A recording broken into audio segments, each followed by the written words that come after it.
আপনি একজন দক্ষ মানুষ, এই কথাটা সবসময় সবাইকে বুঝাইতে যাবেন না। একটা সময় আপনার দক্ষতা সময়ই প্রকাশ করে দেবে। তো ব্যক্তিগত যে দক্ষতা, এই লেভেলটা বৃদ্ধির জন্য আপনাকে কিছু স্টেপ ফলো করতে হবে। তো ব্যক্তিক যে দক্ষতা, এই দক্ষতা বৃদ্ধির জন্য কী করা উচিত সেটাই আজকে আমরা জানব। প্রথমে যেটা আমাদের অর্জন করতে হবে, অভিযোজন যোগ্যতা। অভিযোজন যোগ্যতা বা অ্যাডাপ্টেবিলিটি। আপনি যখন একটা পরিবেশে নিজেকে খাপ খাইয়ে নেওয়ার ক্ষমতা অর্জন করবেন, তখন আপনার দক্ষতা অটোমেটিক বেড়ে যাবে। দ্বিতীয়ত, আপনি কেয়ারিং হতে হবে। আপনি যেখানেই থাকেন না কেন, যার সাথেই থাকেন না কেন, আপনাকে ফার্স্টলি যত্নশীল হতে হবে। কেয়ারিং হলে আপনার দক্ষতা বৃদ্ধি পাবে এবং আপনি অনেক কিছু জানতে পারবেন, আপনার নলেজও বৃদ্ধি পাবে। Common sense. এই কমন সেন্স বিষয়টা সবার মধ্যে থাকে না। এক একজনের কাছে এক এক ধরনের সংজ্ঞা আছে কমন সেন্সের। তবে মানুষ যেগুলো সমাজে পালন করে সেগুলো মেনে চলাই হচ্ছে কমন সেন্সের মূল বৈশিষ্ট্য। কমন সেন্স থাকাটা জরুরি যদি আপনি দক্ষতা বাড়াতে চান। এরপর যেটা দরকার সেটা হচ্ছে কোঅপারেশন। সহযোগিতা ছাড়া কোনো কিছুই হয় না। ইউনিটি ইজ এ স্ট্রেংথ, এটা বলা আছে যে একতাই শক্তি। তো যদি আপনি সহযোগিতা করেন তাহলে একতা বৃদ্ধি পাবে, আর একতার মাধ্যমে আপনি শক্তি অর্জন করবেন এবং যে কোনো কাজে দ্রুত সফল হবেন। দেন যেটা করবেন সেটা হচ্ছে কিউরিসিটি। আপনার কোনো কিছু জানার আগ্রহ থাকতে হবে, কৌতূহল থাকতে হবে। আপনি যদি আগ্রহহীন হন তাহলে আপনার মধ্যে যে দক্ষতা অর্জন করার কথা সেটা আপনি পারবেন না। এজন্য কিউরিসিটি থাকতে হবে কোনো কিছুর ক্ষেত্রে। দেন থাকতে হবে হচ্ছে ইফোর্ট। আপনার প্রচেষ্টা থাকতে হবে। যদি আপনি কোনো কাজ করবেন প্ল্যান করছেন কিন্তু আপনার মধ্যে প্রচেষ্টা নাই, প্রচেষ্টা না থাকলে আপনি কখনোই সেই কাজটা সফল হতে পারবেন না এবং আপনি দক্ষতা থেকে পিছিয়ে থাকবেন।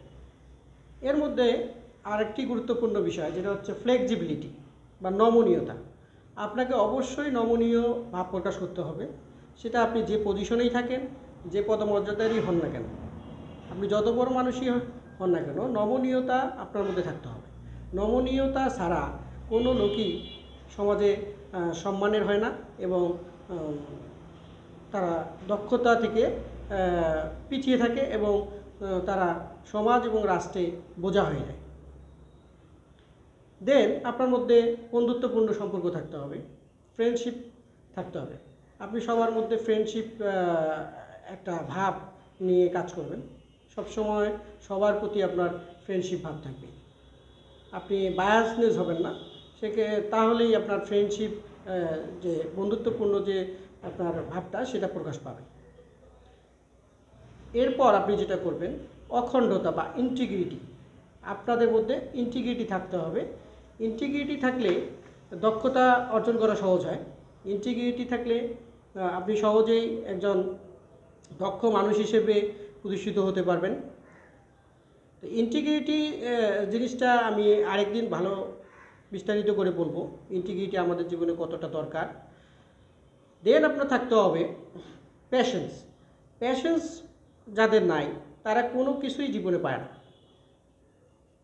প্যাশেন্স যাদের নাই, ধৈর্যহীন মানুষরা সমাজ এবং রাষ্ট্রে কোনো ভূমিকা রাখতে পারে না। তারা শুধু বিশৃঙ্খলা সৃষ্টি করে এবং দেশ ও পরিবারের জন্য একটা অকল্যাণকর মানুষ হিসেবে পরিগণিত হয়। অধ্যবসায়। এই অধ্যবসায় জিনিসটা একদিনে অর্জন হয় না, এটা আস্তে আস্তে সবার মধ্যে অর্জন করে নিতে হয়। এই পার্সিভারেন্স বা অধ্যবসায় জিনিসটা যখন আপনি অর্জন করবেন তখন আপনার মধ্যে দক্ষতা অটোমেটিক্যালি অর্জন হবে। রেসপন্সিবিলিটি। কোনো কিছুর রেসপন্সিবিলিটি নেওয়ার দায়িত্ব, রেসপন্সিবিলিটি যখন আপনি নেবেন তখনই আপনি একজন দক্ষ কর্মকর্তা বা দক্ষ মানুষ হিসেবে আপনি গড়ে উঠতে পারবেন। যে কোনো কিছুর রেসপন্সিবিলিটি নেয়ার মাধ্যমে একজন মানুষ দক্ষ হয়। সেন্স অফ হিউমার্স বা রসবোধ। আপনি কর্মক্ষেত্রে বলেন, পরিবারের ক্ষেত্রে বলেন, বা অন্যান্য সামাজিক অনুষ্ঠানেই বলেন, আপনার মধ্যে যদি রসবোধ না থাকে তাহলে আপনি দেখা যাবে যে মানুষের মন জয় করতে পারবেন না, এবং মন জয় করতে না পারলে আপনি পিছিয়ে থাকবেন। সেক্ষেত্রে আপনার অনেক কিছু জানা হবে না। এভাবে আপনি একজন অদক্ষ মানুষ হিসেবে তৈরি হবেন। আরেকটা জিনিস, আমরা এই যে দক্ষতা অর্জন করতে গেলে আমাদের স্ট্রেস আসবে, অনেক স্ট্রেস আসবে। এই স্ট্রেসকে আপনার ম্যানেজ করতে হবে। স্ট্রেস ম্যানেজমেন্টের মাধ্যমে আপনি পূর্ণাঙ্গ দক্ষতা অর্জন করতে পারবেন। যারা স্ট্রেস ম্যানেজমেন্ট করে সুন্দর করে, তারাই জীবনে উন্নতি লাভ করে। ধন্যবাদ সবাইকে।